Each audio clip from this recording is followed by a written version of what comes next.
9/11. 2 minutes with attitude. On the polar bear, joined by on the Kilted Dishman, joined by the polar bear. Sorry about that.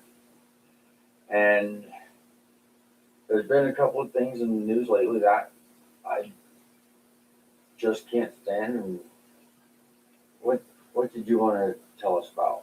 Well, talking about the vote in North Carolina that happened on 9/11 while the Democrats were away, if you read into it and really read down the middle without bias, the Republicans pulled a great deception. I cannot believe they did what they did. It was a disservice to the people of North Carolina, and it was a disservice to the people of America, quite honestly. On 9/11 of all days, they lured Republicans away from their posts to go to a 9/11 memorial. And it was a very important vote that they promised they wouldn't do anything about until they got back. Well, that never happened. You got them on 9/11, the morning of 9/11, voting on what was it they're voting on? It was on the budget. It was on vetoing the budget, actually. Vetoing the budget, yeah, from the governor. Yeah, they needed a 3/5 majority vote. It's a spit in the face to democracy and to decency and to trust. And it's just, I mean, I can't say I'm surprised the Republicans did this, seeing the direction the party is going in that way. But it's a real threat to democracy, and it's a threat to decency and a threat to trust. And I'm appalled to know that it happened, and I'm just kind of beside myself. What the Washington Examiner, who is defending them, and trying to say that only one or two people actually showed up to memorial events, and they had no idea the whereabouts of the others, said it was a planned budget and all that kind of stuff. Even the people that were going against the senator's firsthand words, or the legislature's firsthand words, they said the vote was taken at roughly the same time as the national moment of silence.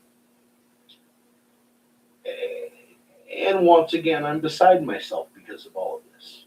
And it doesn't matter what the Democrats were doing at that time if they weren't there. They were told that there weren't going to be any votes until next Tuesday at 11, or that day at 11. It was one or the other. And of course, I'm not going to keep trying to fall upon this card, but what just makes me more appalled than anything is the fact that they did it on 9/11.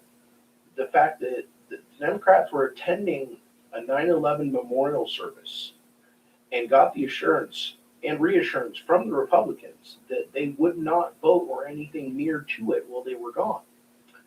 And like you said, down to almost the moment of silence, it was voted on. And I mean, are you fucking serious? We're talking about losing out on a bipartisan government because of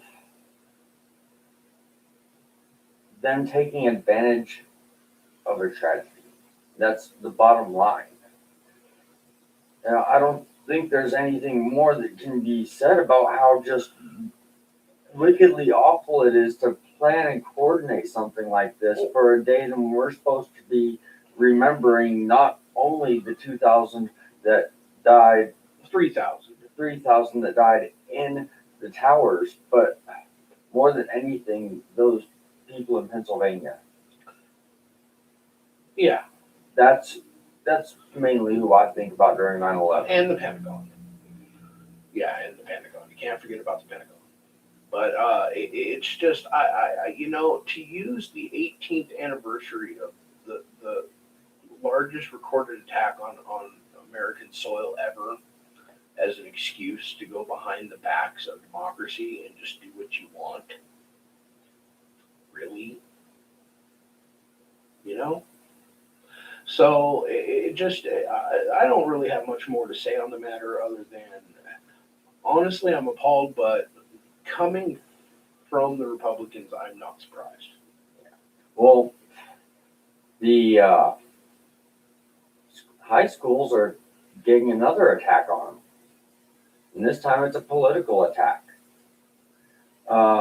East Central High School over in San Antonio, Texas, found flyers supporting and basically propagating for the KKK in their schools.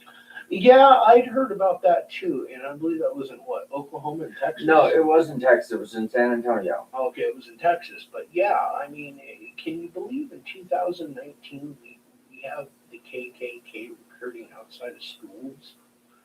I just, I can't believe it. It's mind-boggling to me, and it just, I just, more than anything, it just, what sticks with me is it's the year 2019 and this still goes on. Really?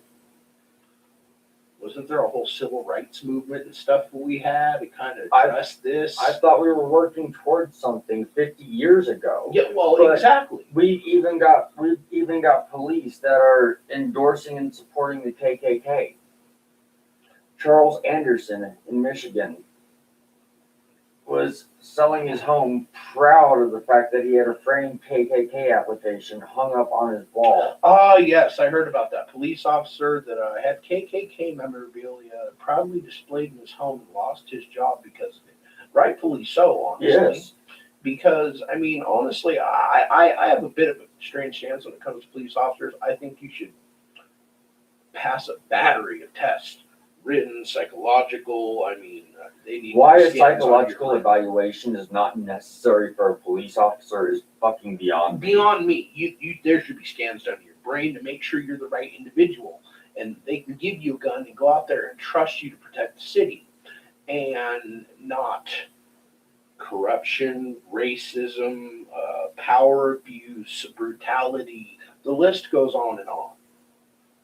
You know, I've never lived there, but I do have a soft spot for Detroit just because of the economy that it gave us in its prime before it got taken over by offshore jobs. It used to be a booming place to be, and then we gave up on it after it made America. And the Motown sound brought a completely different view to it, a view to music in general, and so it's got a really nice spot for me. And to see the KKK in a place that used to be the best of us, it's now are you referring to Texas? No, this is in Michigan. This is Michigan. Yeah. Oh, Michigan. Well, and it's surprising. Even where we live here, I wouldn't be surprised to see if there was a KKK presence. So I'd bet on it. honestly, knowing where we live, so would I. But anyways, not to veer off on that tangent, but you certainly shouldn't be anywhere near a badge if you're going to display KKK memorabilia, because that can, out of all those that I listed off, all except for one, you've listed and marked a whole bunch off: the corruption, racism, and brutality. You've marked 3 of those off already with what was found. So, I mean, this is why the screening process for police officers isn't more rigorous is beyond me. But we've got the KKK in our police force and in our schools. Well, I mean, in 2.5 years, just over 2.5 years. again, not surprising, but I just can't. I'm stuck on the fact that in 2019 this still goes on. You know, that you still have recruitment for the KKK. That you have a police officer losing his job for displaying KKK membership. I really think that's all there is on the matter, but yeah, that's about all there is. We do have a live chat up where we can respond to and read your comments. And if you want to join us, it is Humanist with Attitude. Thank you for your time. Yeah. Have a good day.